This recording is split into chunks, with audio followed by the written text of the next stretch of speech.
Probably have to edit that part out, huh?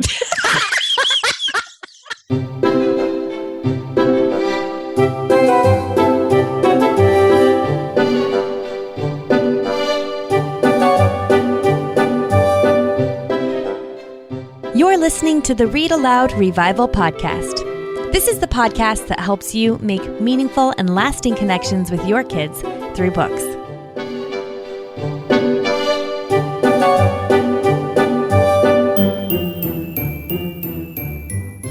Hello, Sarah Mackenzie here. This is episode 122 of the Read-Aloud Revival podcast. So today I've got the Read-Aloud Revival team with me. You might not know who makes up our team. First, my husband, who might be the one to answer emails when you write in. He takes care of a whole lot of other behind-the-scenes details here at the Revival. He's not joining me on the show today, but our other team members, we've got two other team members. They are Courtney Garrison, who is our Read-Aloud Revival Community Director, and Kara Anderson, our Read-Aloud Revival Podcast Manager, are joining me today. We've assembled a brand new book list for you, and we're dishing all about it on today's show.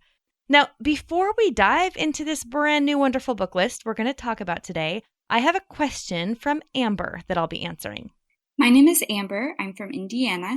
I just listened to your podcast on reading to a wide range of ages. My question is, when you have a specific book that you want to read to just your older kids, how do you keep the younger kids from listening in or joining in? Also, what are your tips for busy moms who want to find the time to read to two different age groups?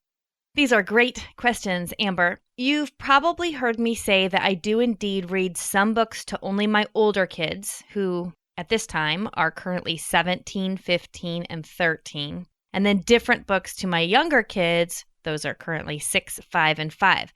I might be reading a book just to my older kids because the content isn't really appropriate for younger ears. I can tell you the two most common times I read to just my older kids. One is after the littles are in bed. They go to bed around 7, and my older kids don't go to bed until 8:30 or 9. I will tell you this is not my favorite time of day for read-alouds because I am tired. But if it's all we can get, we take it.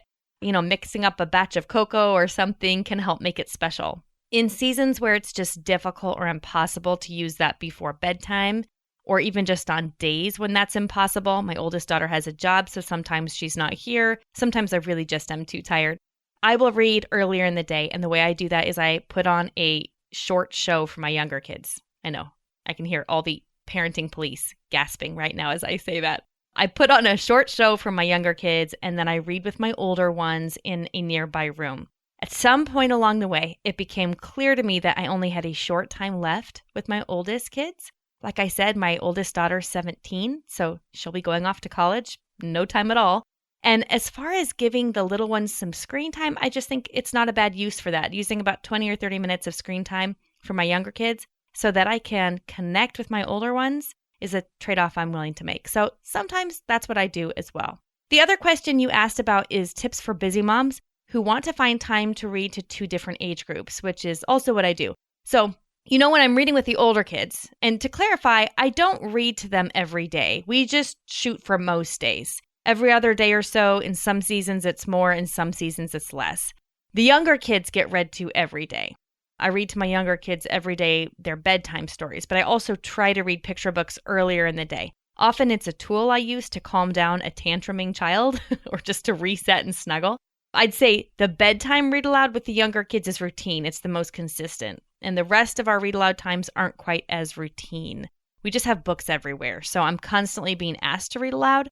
My kids are also not early readers themselves. And so they need to be read to if they want to engage in a story. And they do want to engage in stories. I have said before that putting books face out is helpful to getting your kids to pick up books. And if you do that, if you put books face out, you will find them asking you to read to them more often. And oftentimes that's just the best way to fit in more reading aloud is helping your kids ask you to read to them more often. So keep in mind that you don't have to read aloud every single day and that your read aloud times can be as short as 10 minutes. That can help when you have a really busy schedule and you have multiple groups of kids that you want to read to. You can even set a reminder on your phone if that would help. I hope that helps, Amber. Hey, listeners, if you have a question you'd like me to answer on an upcoming episode of the podcast, go to readaloudrevival.com, scroll to the bottom of the page. You'll find a spot that says, Got a question for Sarah Mackenzie, and that's where you leave your voice message.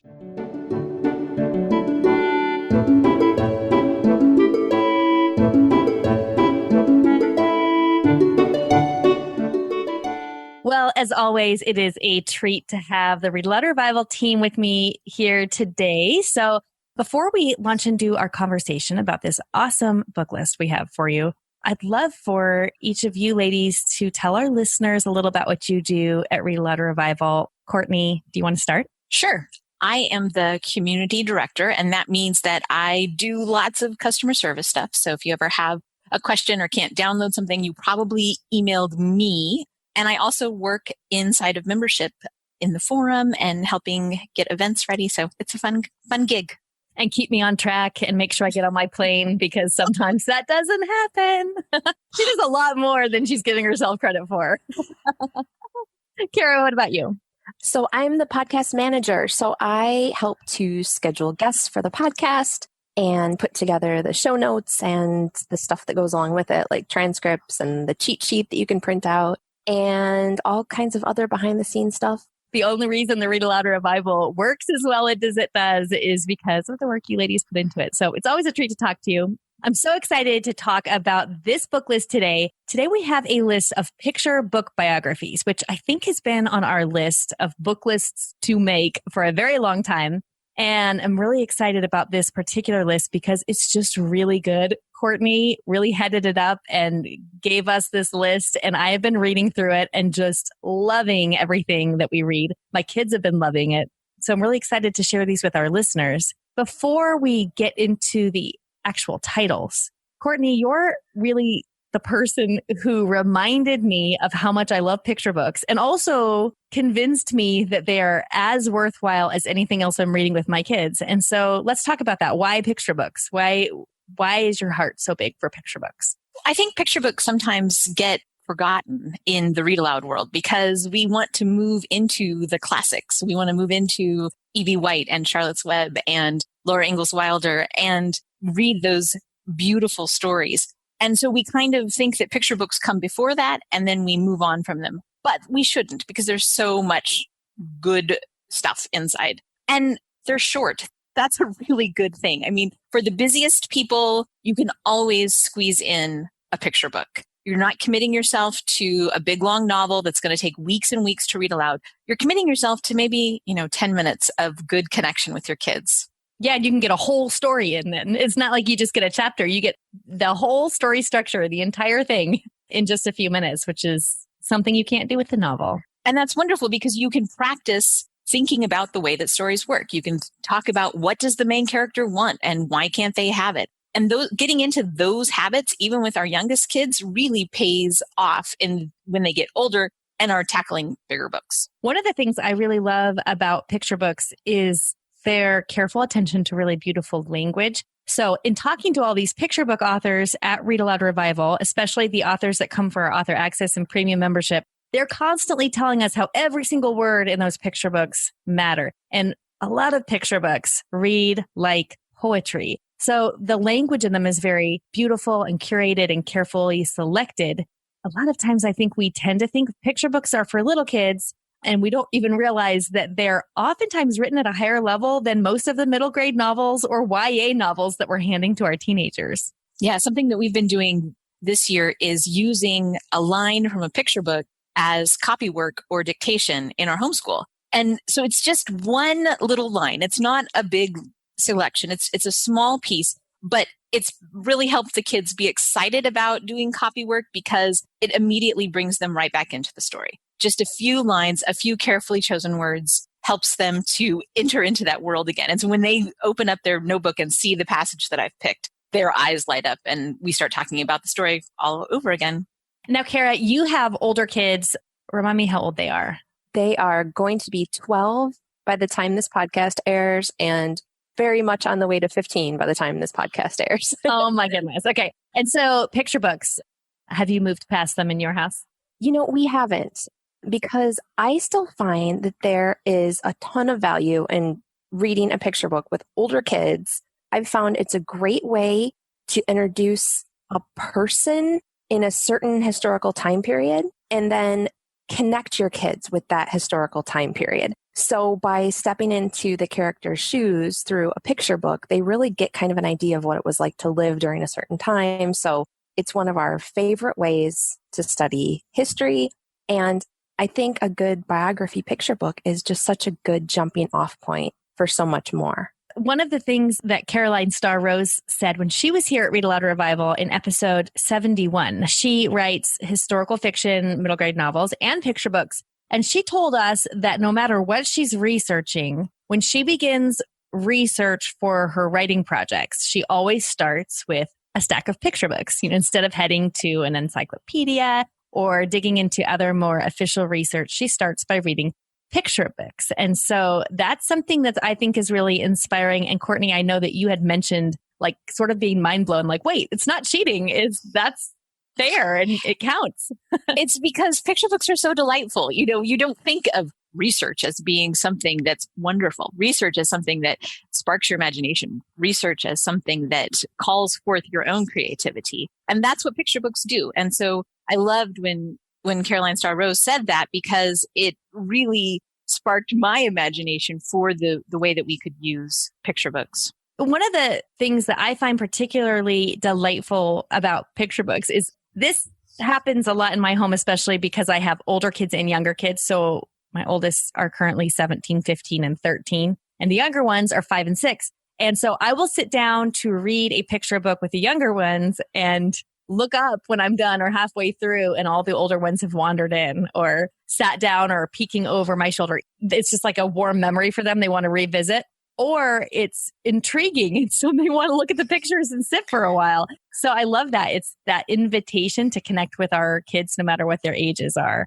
Or, I mean, your husband you might find that he'll wander through the room, right? And be like, hang on a second. I want to look at that picture.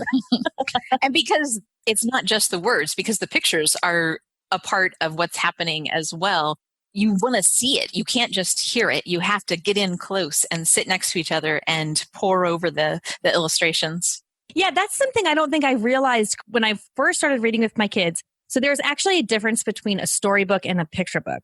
A storybook is something that can be read with or without pictures. So when we are thinking of reading a fairy tale, a classic fairy tale like Little Red Riding Hood, like old style fairy tale, you can read that story and you don't need pictures to understand what happens. An actual picture book is only a picture book because you need the pictures to tell part of the story. And so what you'll notice when you pay attention to that little detail as you're reading with your kids in picture books is that part of the story would be lost if you didn't get to see the pictures. And it's so, it's funny to me that we do tend to think of picture books as books that are for little kids. And then we all, as grown-ups and with our teenagers, go off to the art museum and want to stare at art on the walls, when really a picture book is an art gallery you have in your lap with your child that you get to just spend time with on your cozy couch while you're sipping cocoa and talking about the story. It's a beautiful experience of story in words and in pictures.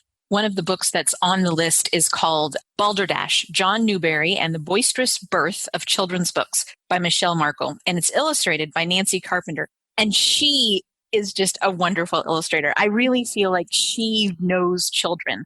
She has illustrated a lot of really good books that should be on everyone's shelf. Abe Lincoln, The Boy Who Loved Books, Apples to Oregon, Dear Mr. Washington. And in all of these books, there are kids who are a little bit mischievous or a little bit, they're doing funny things and they're really true to life. My kids, they just get these knowing looks on their face when you turn the page. And it's not the main character who's doing it. It's always some little kid on the side who's doing something naughty. And they're just wonderful. And you just know, I don't know anything about Nancy Carpenter, but I have a feeling that she knows kids really well. Or maybe she has a mischievous streak herself. Maybe so. We might have to invite her on to ask her. I would love to.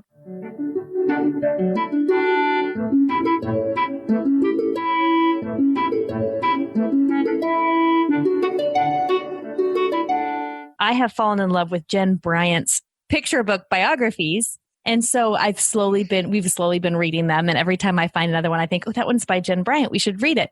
I, on Courtney's recommendation, got 6 Dots, A Story of Young Louis Braille from the library, and I really enjoyed it. But my 6-year-old Clara did not just enjoy it. I mean, she loves this book. She had, I think, 3 or 4 of us in our family read it to her all in the same day, over and over. She was just so interested in, and she just stares at the picture where Louis becomes blind. It's not graphic or anything. I realize that sounds terrible. It's a beautiful picture.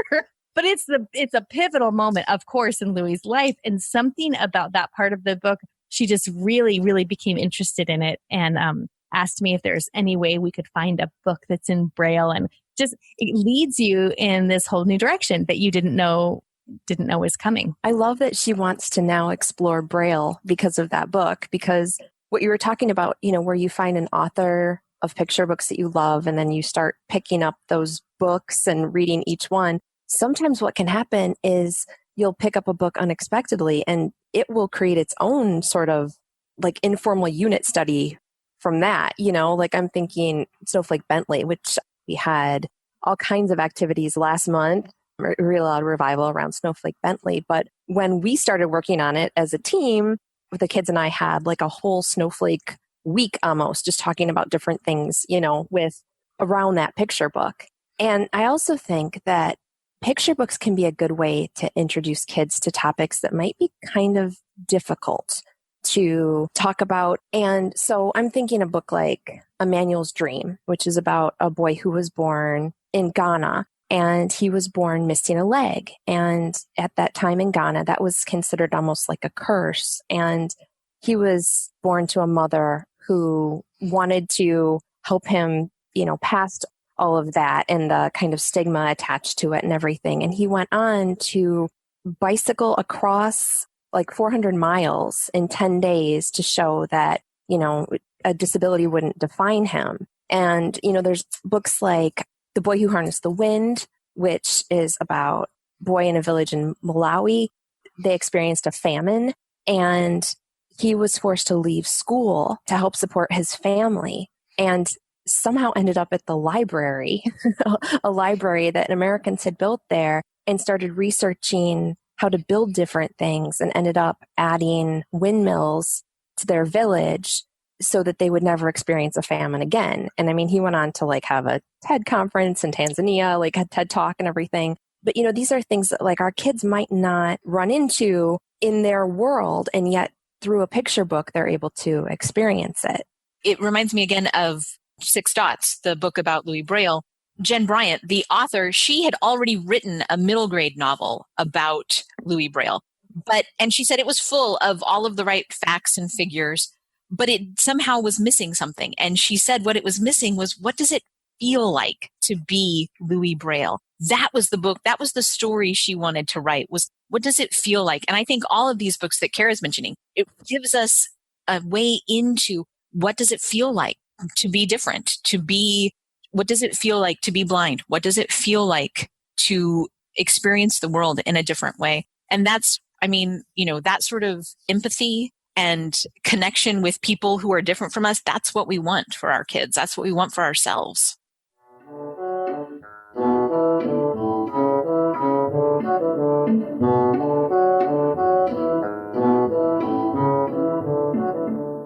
What does it feel like to be Louis Braille? What does it feel like to be Abe Lincoln? What does it feel like to be Thomas Jefferson and creating the first library? I mean, all of those questions are answered in a 32-page picture book in a way that feels a lot more visceral and personal than maybe a longer narrative could possibly do. Okay, so thinking through this particular list of picture book biographies, this list can serve as an invitation for your family to dive into the lives of those who've gone before us in a way that doesn't feel like your typical history lesson. It feels like something better. We have a whole list for you in the show notes at readaloudrevival.com/122. Of course, you can see the whole list there. You can also download a printable version. You can print out and take with you to the library or bookshop, and that's super handy to have. Get that all at readaloudrevival.com/122. We won't have time here on the show to talk about every book on the list, but I thought maybe each of us could pick one or two to talk about. There is a Hidden Figures. A lot of us have heard about the movie Hidden Figures, right? And there's a book for adults, and there's a picture book by Margot Lee Shetterly. And we've read the picture book, but we listened to the young readers version in the car. And then I read the adult version of the book. And then as kind of like the cap on everything, we watched the movie, and then we had like a space night in our house. So we drank Tang and we ate astronaut ice cream. And it was just this fantastic memory that we have together. You are the coolest mom ever. Oh, I know, she is, totally. Like, your kids are like, Tang, I am in. You know what's funny about Tang is that you cannot buy a small amount of Tang. You have to commit. So something like that, where then we can have these great conversations, because I've read the grown-up version, we listened to the one in the car, we looked at the great illustrations, and it's just like this whole thing where you connect with these real people and this real time in history. And it was really powerful while also being really fun. Okay. And then this isn't a favorite. This is a favorite like topic, I guess, is math picture books, because math is just not a place where we tend to have a ton of fun in our homeschool. I wish we had more fun. Have you guys read The Boy Who Loved Math, The Improbable Life of Paul Erdos? We've read that. We've read Nothing Stops Sophie, the story of unshakable mathematician Sophie Germain, Blockhead, the life of Fibonacci, and kind of along that same line, Ada Byron Lovelace and the Thinking Machine. I think we might have mentioned this before on the show. The Boy Who Drew Birds, a story of John James Audubon by Jacqueline Davies, illustrated by Melissa Sweet. This is a picture book about the famous ornithologist John James Audubon, and I loved it. This may have been my own real introduction, actually, into Audubon's life before I really knew much about him as an adult. But as with all of Melissa Sweet's illustrations, they're beautiful and rich, and there's lots to look at because she uses several different mediums. And so there's just a lot of different things to look at. And then, of course, you learn so much. So I really enjoyed that one. She has such a nice illustrator's note in the back talking about how she sourced her material. I really like the notes in this book, too. It's called Emma's Poem, The Voice of the Statue of Liberty by Linda Glazer, with paintings by Clara A. Nivola. Those are both author and illustrator that are new to me. The book kind of reminds me of The Dress and the Girl by Camille Andros. Really beautiful, colorful illustrations. And it's about Emma Lazarus and the New Colossus, the poem that's on the bottom of the Statue of Liberty. So it covers a historic moment. And in the back, both the author and the illustrator show family pictures of the first time that their family came to America. And so it's really wonderful to see these old pictures from 1893, and their passport pictures from Russia of the illustrator's grandparents. It really makes it's not just a story about people in the past. It's a story about somebody's grandma. I love that. So in Read-Aloud Revival Premium membership, one of our members, Michelle, recommended Barb Rosenstock. And she's written some books like The Noisy Paint Box, which I think has won some awards, about the artist Kandinsky. The favorite one at our house is Thomas Jefferson Builds a Library. And this is one of those cases where you like a book, but you don't expect your kids to love it. And then you find out they do. So it's kind of like 6 Dots. Same little girl, Clara, who's 6. She loves Thomas Jefferson Builds a Library. And it's one of those picture books that has a lot of tidbits of information that either they're not really part of the main narrative, so you could kind of skip over them, but I can't because I read them once. And so now when I try to read it and skip over anything, she remembers what fact is on which page and asks me to read that section. So we were reading it for bedtime not too long ago. And you know how it is before bedtime. I am looking for the short picture books before bedtime because I just want to get the show on the road so I can get back to my book. And so I'm trying to find a short book. So no, that's not going to work. She wants me to read Thomas Jefferson Builds a Library. Great. But I try to skip over some of the little tidbits and that just did not fly. So Barb Rosenstock's picture book biographies are quickly becoming favorites of mine. I wonder if Claire is going to become a historian. That will be interesting to see, won't it? I know Barb has some other biographies that our members have really liked. One about Joe DiMaggio becoming an American baseball hero. One about a camping trip that changed America. That one features Theodore Roosevelt, John Muir, and it's a story of our national parks. She's got one on Vincent van Gogh and one on Bill Monroe, who is a bluegrass musician. So lots and lots of different topics. There's definitely picture book biographies that can appeal to your kids no matter what their interests are, I think. I think we're adding to our list as we're That's good. That's good. This is the lady who doesn't have to do the show notes.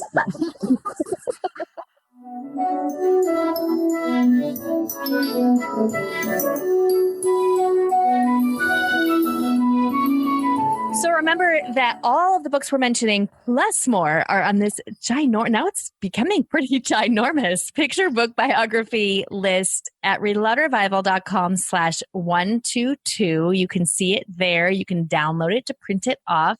Thank you, ladies, for coming on the show. We talk all the time, but we don't talk all the time here at the Read-Aloud Revival on the podcast, although you're here all the time. So it's really fun to have you on the mic so our listeners can hear you. It's been really fun. Thank you so much for having us, Sarah. Yep, it's been great.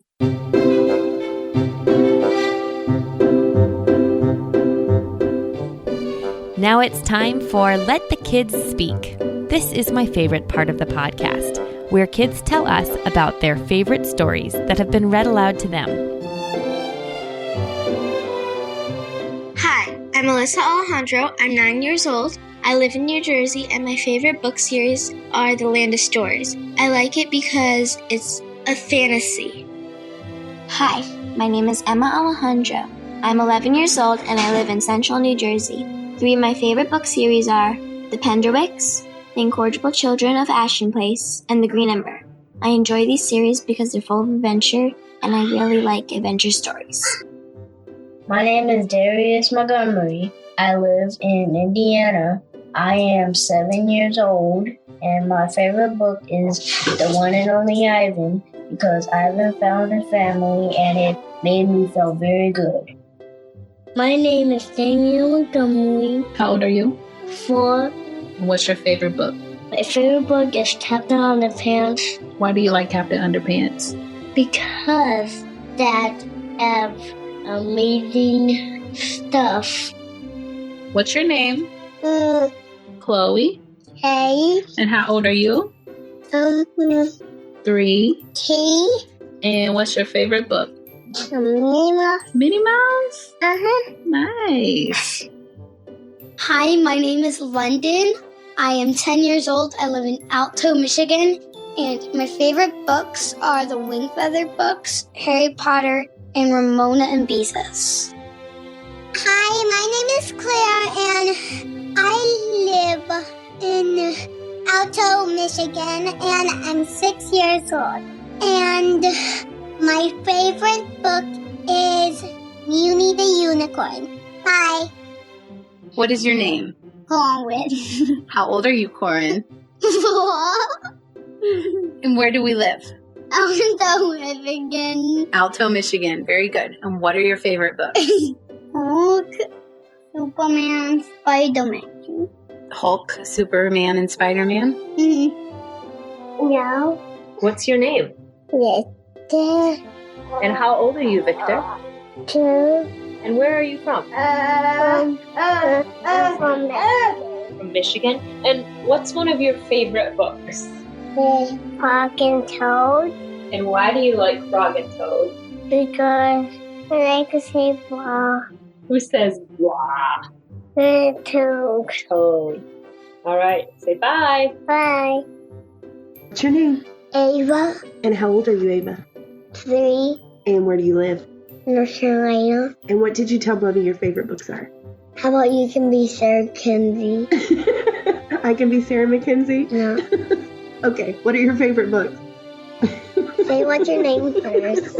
Okay, what are your favorite books? No, it's too cute. Ava. No, what's your favorite book? I said, what's your name first? Oh, okay, what's your name? Ava. Uh-huh, and what's your favorite books? Potty Pooper Weedy. Okay, The Free Ninja Pig. And Uncle Wiggly. and Uncle Wiggly. And what's your favorite part of Three Ninja Pigs?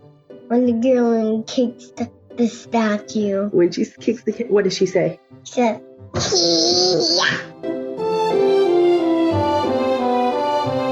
And that's a wrap on episode 122. Thank you for joining me. Always a pleasure to spend some time with you. I hope you enjoyed that. Remember that all of the books that were mentioned on today's show are in the show notes, and there's also a printable version that you can download. You can grab that by going to readaloudrevival.com/122. I will be back in 2 weeks with another episode. Really excited to share this interview that I had. Oh, I'm not even going to give you any peeks. I'm just excited about it, and I hope you join me 2 weeks from now for a great episode of the Read Aloud Revival. In the meantime, go make meaningful and lasting connections with your kids through books.